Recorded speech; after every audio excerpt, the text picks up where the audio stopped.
सो जो हमारा इस साल के उप चुनाव का जो सामग्री का वितरण और सामग्री वापसी है वो यहाँ से होनी है। क्योंकि कोविड का समय चल रहा है, हम लोग ज़्यादा से ज़्यादा सोशल डिस्टेंसिंग करना चाहते हैं। तो इस बार हमने पूरा का पूरा डिस्ट्रीब्यूशन 2 भाग में किया है। पहले भाग में लगभग 150 टीमें हमारी होंगी, जिनको कि हम 25 काउंटरों से सामग्री वितरण करेंगे। साथ में ये भी कर रहे हैं कि उनके हर टीम के लिए टेबल कुर्सी लगा के बैठने की व्यवस्था रहेगी। सेकेंड हाफ में जो 12 बजे के बाद होगा उसमें बाकी रिमेनिंग टीमें होंगी। पुलिस की भी व्यवस्था ये की गई कि वो अपनी पहले से जो बस जा रही है उसमें बैठ कर के आएंगे यहाँ पे आके, जिससे कि भीड़ इकट्ठा ना हो। काउंटिंग के दिन के लिए मेन हमारा बहुत बड़ा ऑडिटोरियम को ही हमने काउंटिंग हॉल बना के रखा है। उसको दो भागों में करके करेंगे। एक भाग में 7 टेबल लगेंगी और दूसरे भाग में 7 टेबल लगेंगे।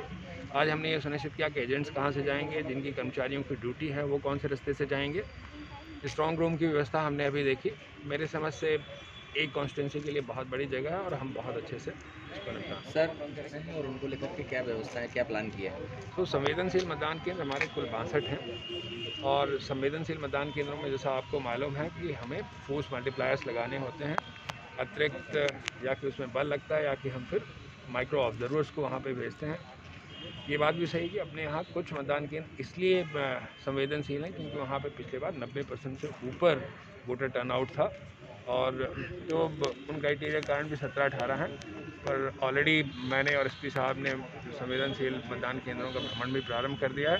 वहाँ पे जो अतिरिक्त बल लगना है, साथ में जो माइक्रो ऑब्जर्वर्स लगने हैं, हम इसके साथ साथ वेबकास्टिंग करते हैं और सीसीटीवी कैमरा जहाँ जिसमें लगाना पड़ता है वो लगाते कर रहे हो, टेंट लगाना है, कुछ करना है? मतदान केंद्रों में हम हर तरह की व्यवस्था करें। टेंट भी 2 तरह की हम छाया की व्यवस्था करते हैं, जैसे हर मतदान में होती है, महिलाओं के लिए अलग, पुरुष के लिए अलग। साथ में 3 जगह लाइन की व्यवस्था है, उसमें पुरुष की लाइन होती है, महिलाओं की लाइन होती है और विकलांगों की लाइन होती है।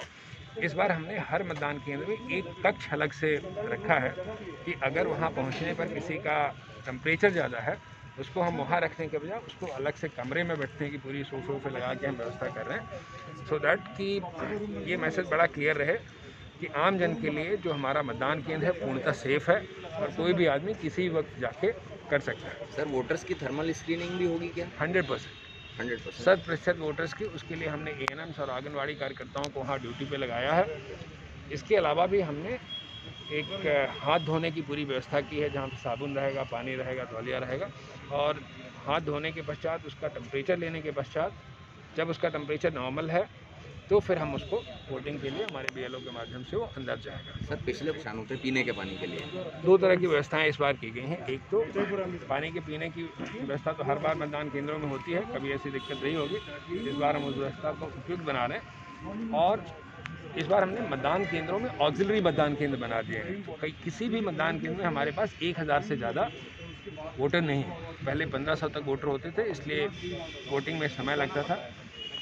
इस बार एक और चीज़ हुई कि वोटिंग का समय 1 घंटे बढ़ा दिया गया। पहले 5 बजे ख़त्म हो जाती थी वोटिंग, इस बार 6 बजे तक है, तो समय भी बढ़ गया है।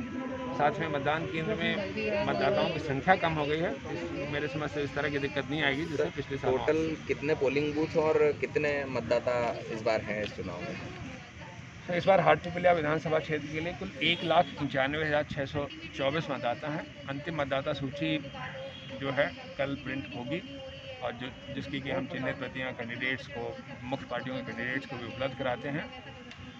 कुल 288 मतदान केंद्र हैं। जैसे मैंने कहा कि 288 में से 62 मतदान केंद्र हमारे क्रिटिकल हैं और बाकी 4 हमारे ऑक्सिलरी भी हैं। जो ऑक्सिलरी मतलब जहाँ पे हमने अतिरिक्त कक्षों में बनाए हैं, जहाँ पे 1000 से ज़्यादा मतलब कम कर, पहले ज़्यादा थे अब कम। सर, फोर्स कितना आ रहा है इस बार? इस बार चूँकि एक ही विधानसभा है, इसलिए फोर्स की कोई कमी नहीं है। हमारे अपने ज़िले का फोर्स है, बाहर का भी फोर्स आ रहा है, जो सेंट्रल गवर्नमेंट का फोर्स आता है वो भी आ रहा है। तो फोर्स की कोई कमी नहीं है क्योंकि केवल 288 मतदान केंद्र, एक ही विधानसभा है, इसलिए फोर्स पर्याप्त रहेगा और दिखेगा। नहीं, ऐसा जाम लगने की तो मुझे नहीं, सामान्यतः शहर के अंदर ही मतदान हमेशा होना, क्योंकि जो कर्मचारी होते हैं अलग अलग बहुत दूर से आते हैं। यहाँ पे हमने कर्मचारियों के लिए 3 तरह की व्यवस्थाएं की हैं। जो लोग यहाँ पे ड्यूटी पे आएंगे उनको कलेक्ट्रेट कैंपस में और जो उसके सामने बिल्डिंग है वहाँ पे वो अपनी कार या मोटरसाइकिल पार्क कर देंगे, वहाँ से फिर वो पैदल आएंगे। दूसरा, जो हमारी बसें हैं, बसें यहाँ ना खड़ी होकर के हम बस स्टैंड में खड़ी कर रहे हैं, और जब हमारी पार्टियाँ रेडी हो जाएंगी हम बसों को बुला करके उनको भेजेंगे। और पुलिस का जो है, पुलिस का ब्रीफिंग जो है शिक्षा विभाग वाले कैंपस में होगा। तो सबको हमने इस बार डिस्ट्रीब्यूट कर रखा है, सबको एक जगह कहीं भी नहीं बुला रहे। बस कहीं है, लोगों की पार्किंग कहीं है, प्लस पुलिस कहीं, सबको हम एक साथ मिलाएंगे जिससे कोविड की जो गाइडलाइंस है उसका पालन करें।